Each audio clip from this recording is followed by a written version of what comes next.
Spy High Mission 1 by A.J. Butcher. Chapter 1, Part 2. And stayed white, as blank and empty as the mind of an amnesic. So this is death, observed Eddie. He felt his shoulder blades press past a hand above his head. No, wings. No halos? Neither? Guess we didn't make the grade as angels. Angels they can keep, scowled Ben. It's making the grade at school that counts. And thanks to you, Daly, we've got problems. He advanced towards Jake across the void. There was an anger and a frustration in him that was making little attempt to control. Jake stood with his arms crossed and his stare fixed, unintimidated, unimpressed. I mean, where do you get off challenging my authority in the field like that? I'm team leader. Me. And that's supposed to mean something. It does, frowned Jake at the forefinger Ben was jabbing at him. It means I haven't broken off that finger you've got in my face. But if you don't put it away, like now, I promise you'll never look the same in gloves again. Is that a threat, Daly? Are you threatening me? Ben, this is getting us nowhere. Lori stroked her hand over his shoulder. You just can't blame Jake. We all messed up. That's right, Jennifer struck in. There's 6 of us in the Bond team. It's not just the 2 of you. She cupped her hands at Jake's ear. Do you hear that, Mr. Macho Man?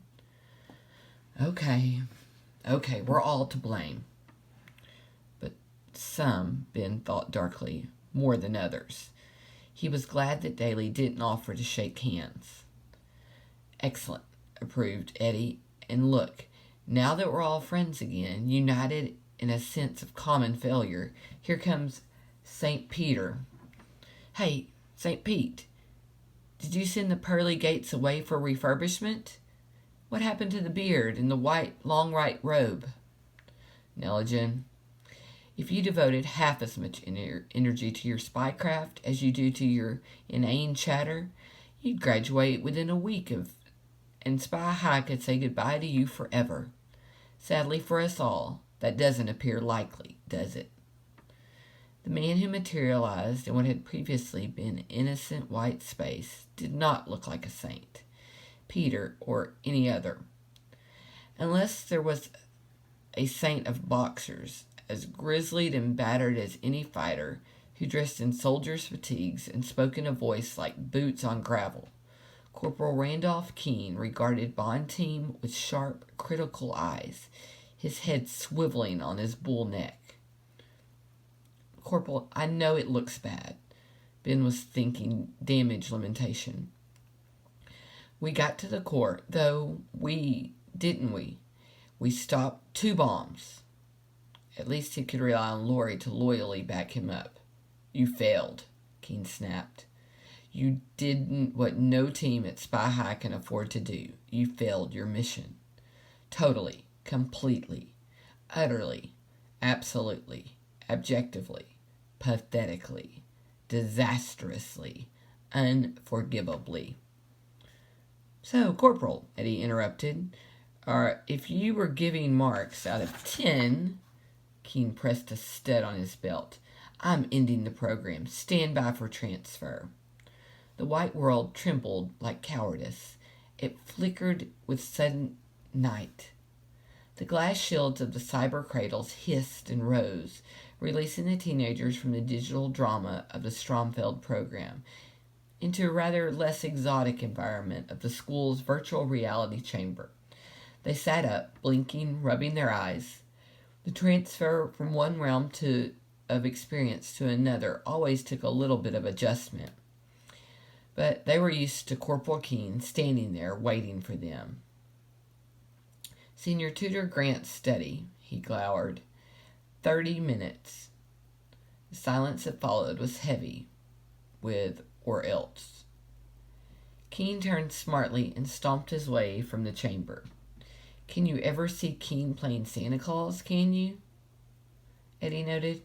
I don't know. Lori hauled herself out of her cradle and took her limbs and stretched. Corporal Keen, he's always so bad-tempered. I never know whether he really means it or not. He means it now, Jake said. There's never any joke about Stromfeld. Then we really are in trouble? Jennifer paused, arching her back. They can't fail us, can they?